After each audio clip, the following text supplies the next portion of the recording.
યોગ દિવસ 2025ના એક અઠવાડિયા પહેલા પતન દુર્બારના કૃષ્ણ મંદિરમાં યોગ સત્રનું આયોજન કરવામાં આવ્યું। આંતરરાષ્ટ્રીય યોગ દિવસ 2025ના એક અઠવાડિયા પહેલા પતન દુર્બારના કૃષ્ણ મંદિરમાં યોગ સત્રનું આયોજન કરવામાં આવ્યું। આંતરરાષ્ટ્રીય યોગ દિવસ 2025ના એક અઠવાડિયા પહેલા લલિતપુરમાં યુનેસ્કો વિશ્વ ધરોહર સ્થળ પતન દુર્બાર સ્ક્વેરના ઐતિહાસિક કૃષ્ણ મંદિરમાં સફળ જાહેર યોગ કાર્યક્રમનું આયોજન કરવામાં આવ્યું હતું। બાળકો, સ્ત્રીઓ, વૃદ્ધો અને યુવાનો સહિત સમાજના તમામ વર્ગના લોકોએ સામૂહિક યોગ સત્રમાં ઉત્સાહપૂર્વક ભાગ લીધો। આ કાર્યક્રમનો હેતુ yoga for one earth one health theme હેઠળ વ્યક્તિગત અને ગ્રહ સ્તરે યોગના લાભો વિશે જાગૃતિ ફેલાવવાનો હતો।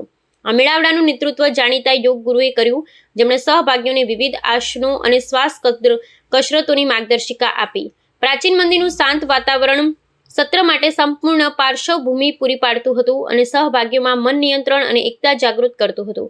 ગુરુએ નિયમિત યોગ સાધના દ્વારા શારીરિક સ્વાસ્થ્ય, માનસિક સ્પષ્ટતા અને ભાવનાત્મક સંતુલન જાળવવાની મહાનતા પર ભાર મૂક્યો। આ ઘટના દર્શાવે છે કે યોગની લોકપ્રિયતા તમામ વય અને સમાજોમાં વધી રહી છે। ઘણા સહભાગીઓએ પોતાની અને પર્યાવરણ બંને માટે સુમેળ અને સ્વાસ્થ્ય પ્રોત્સાહન આપતી પરંપરાનો ભાગ બનાવવાની ખુશી વ્યક્ત કરી।